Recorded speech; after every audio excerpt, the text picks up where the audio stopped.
Muy buenas y bienvenidos una semana más a Cuaderno de Entrenamiento, ya sabéis, el podcast donde hablamos de cómo entrenar en casa con tu propio material, rutinas de entrenamiento, ejercicios, lesiones, últimas noticias relacionadas con todo esto y mucho más. Bueno, como cada semana estamos aquí, un episodio más, una jornada más, y hoy vamos a tratar principalmente el tema de cuánto peso debemos de utilizar dependiendo del ejercicio que estemos haciendo. Muchas veces nos hacemos esta pregunta principalmente por el hecho de que cambiamos de entrenamiento, empezamos con un mesociclo nuevo y tenemos la duda de que en ciertos ejercicios no sabemos por qué peso empezar, no sabemos si nos vamos a quedar muy cortos, si nos vamos a pasar, y bueno, todo esto al final genera un problema porque todo esto tiene que estar programado de antemano.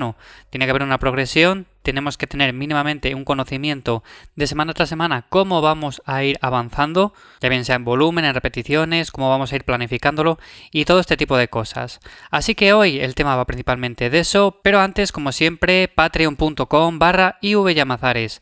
Ahí tenéis cada semana, cada día, nuevos posts, nuevos artículos, así como un podcast premium llamado Core en el que hablamos de entrenamiento, salud y desarrollo personal. Y para todas esas personas que están empezando a entrenar, que necesitáis ayuda con los entrenamientos, ayuda con la dieta, queréis poneros en forma, ganar masa muscular, perder grasa y todo este tipo de cosas, me podéis escribir a holaivanyamazares@gmail.com.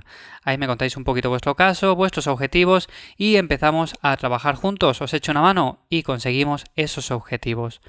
Bueno, pues como digo, hoy el tema va principalmente de eso. Vamos a tratar el tema de con cuánto peso tenemos que empezar a realizar un ejercicio cuando empezamos con una rutina nueva, cuando empezamos en un mesociclo nuevo, o bien porque llevamos varias semanas o varios meses sin realizar ese tipo de ejercicio. Entonces, ¿por qué peso empezamos? Empezamos tanteando un poco a la baja, cogemos un peso más o menos con el que nos sintamos cómodos, aunque no sabemos muy bien si nos quedamos cortos o nos pasamos. Bien, este es un tema bastante extenso y daría para hablar horas. Entonces, de lo que voy a hablar principalmente hoy, que quiero que te quede bastante claro, es de la autorregulación. He dejado también un post en Patreon hablando precisamente de todo esto y es un tema que trataré en siguientes posts y en siguientes artículos también ahí.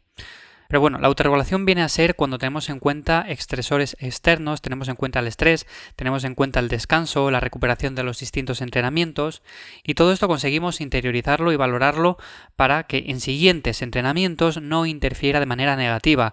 Al final consiste en regular cada entrenamiento acorde a las sensaciones que tenemos. Y esto que a priori suena bastante bien y bastante sencillo, cuando somos novatos, cuando estamos empezando a entrenar, requiere de bastante práctica y bastantes años el conseguir tener una buena autorregulación.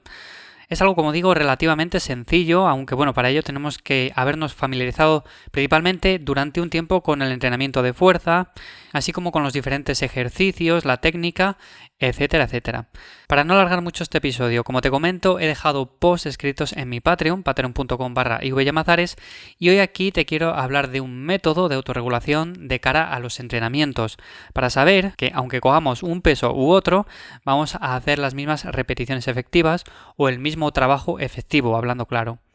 Entonces, cuando hablamos de repeticiones efectivas o repeticiones en recámara, estamos hablando, por ejemplo, de un método, de un sistema llamado RIR. Para saber el peso que debemos utilizar en cada ejercicio, pues podemos utilizar el método de las repeticiones en recámara, como digo, o repeticiones en reserva. Y esto consiste en dejar una determinada cantidad de repeticiones sin hacer, a pesar de que seamos capaces de hacerla. Eso, como siempre digo, hay muchas personas que, bueno, pues están empezando y por desconocimiento piensan que si son capaces de hacer 10 repeticiones al límite, por poner un ejemplo, tienen que hacer esas 10 repeticiones porque si no piensan que no van a llegar a ese umbral mínimo que tienen que llegar de repeticiones o de intensidad para poder seguir progresando, etcétera, etcétera. Bien, esto no es así. Por ejemplo, si nosotros en un ejercicio, por ejemplo, en una sentadilla, hacemos 15 repeticiones con un RIR 2, eso quiere decir que nosotros podríamos hacer 17 repeticiones totales. O sea, de 17 repeticiones llegando al fallo, ¿se entiende?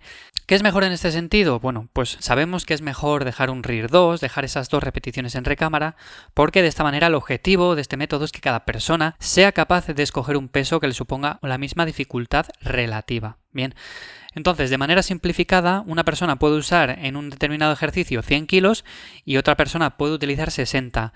Mientras esas dos personas lleguen a una intensidad, lleguen a una dificultad relativa de RIR 2, por ejemplo, dejando esas 2 repeticiones repeticiones en recámara, estarán haciendo el mismo trabajo efectivo y van a crecer exactamente igual. Use uno un peso y use el otro peso. Cada uno tiene que adaptar el peso en ese sentido. Bien, ¿este método por qué me gusta? Bueno, principalmente porque cada uno de esta forma podemos elegir un peso. Cuando empezamos a hacer un determinado ejercicio y no sabemos muy bien qué peso escoger, bueno, pues cogemos un peso más o menos con el que nos sintamos cómodos, que vaya entre las 6, 8 repeticiones y las 16 repeticiones, por ejemplo, si está en ese rango de repeticiones el ejercicio que vamos a hacer, y de esta forma establecemos un RIR, por ejemplo, RIR 2, RIR 3 o el que sea. Bien, pues de esta forma lo que vamos a hacer es una serie de repeticiones y vamos a intentar llegar a ese número de repeticiones, pero dejando 2 repeticiones en recámara, sabiendo que llegados a un cierto punto seríamos capaces de hacer simplemente 2 repeticiones más hasta fallar. Esto hasta aquí es sencillo de explicar y parece fácil de implementar un programa de entrenamiento, lo que pasa que, bueno, también hay que tener en cuenta el carácter de esfuerzo, y el carácter de esfuerzo también se va forjando a lo largo de los años entrenando, a lo largo de la experiencia, y es realmente diferente de una persona a otra. Lo que para una persona significa un RIR 2, posiblemente para otra esté en un RIR 0. Quiero decir con esto que una persona puede entender que le quedan 2 repeticiones en recámara y otra persona con más experiencia ve que sería capaz de sacar 5 o 6 repeticiones más. Entonces es un método que a priori me gusta mucho implementar. Lo que pasa que sí que es cierto que en determinadas personas, en determinados sujetos que están empezando o que no tienen mucho conocimiento acerca de estas técnicas, de estos sistemas de autorregulación, pues puede ser un poco complejo. Más que nada porque al final dejen más repeticiones en recámara de las que realmente deberían de dejar. Entonces, de esta forma, al diseñar un entrenamiento es conveniente indicar, de alguna manera, pues el esfuerzo de cada serie. Como digo, reservar repeticiones es una estrategia muy buena, ya que no conviene alcanzar el fallo muscular continuamente. Sabemos que en determinados grupos musculares, que son un complejo al final de muchos músculos, con determinados ejercicios se va a llegar a un nivel de fatiga, sobre todo un nivel de fatiga del sistema nervioso central, que va a perjudicar el resto del entrenamiento y posteriores entrenamientos. Con lo cual, el fallo muscular sí que es verdad que yo siempre le dejo, más que nada, pues para ejercicios o grupos musculares más pequeños en los que pues no interfiere mucho en este sentido, y este método de dejar unas repeticiones en recámara pues es más conveniente para ejercicios más compuestos y que demanden más esfuerzo a nivel general. Por otra parte, como digo, la principal limitación que tiene es que en personas que son principiantes, que no tienen mucha experiencia en el campo del entrenamiento, que están empezando, que se les impone un entrenamiento nuevo al que no tienen costumbre de realizar ciertos ejercicios, etcétera, pues puede ser realmente complicado el determinar si están a 2 repeticiones, 3, 4 o cuántas repeticiones están de realmente llegar al fallo. Entonces, si les pautamos un RIR 2, por ejemplo, pues posiblemente quizás puede que lleguen al RIR 2, pero seguramente se queden en 3, 4, porque no saben realmente contabilizar cuántas repeticiones efectivas quedan en recámara. Por ello, como siempre digo, es conveniente antes de empezar una rutina practicar los ejercicios con unas cargas con las que nos sintamos cómodos, lleguemos a un número establecido de repeticiones bastante cómodo y que tengamos un carácter de esfuerzo alto. Y con carácter de esfuerzo alto quiero decir principalmente que nos esforcemos en cada repetición. Y sabemos que las primeras repeticiones son más sencillas, son más fáciles de llevar a cabo, pero no por esto quiere decir que si tenemos pautadas 10 repeticiones, hagamos 8 fáciles y las 2 últimas parece que nos empiezan a costar un poco. No, quiere decir que al final vamos a hacer esas 10 repeticiones con un carácter de esfuerzo alto y aunque no sepamos muy bien a qué RIR estamos llegando, sin llegar al fallo, simplemente pues intentamos dejar unas pocas de repeticiones en recámara. Este es mi consejo general para cargar peso en los diferentes ejercicios cuando somos novatos. Según vayamos avanzando y seamos más experimentados en los diferentes ejercicios, en la técnica y en el entrenamiento, pues ya podremos implementar ajustes de este tipo, como el sistema RIR y todo este tipo de estrategias que al final lo que consisten es en rizar un poco más el rizo y hacer el entrenamiento un poco más eficiente.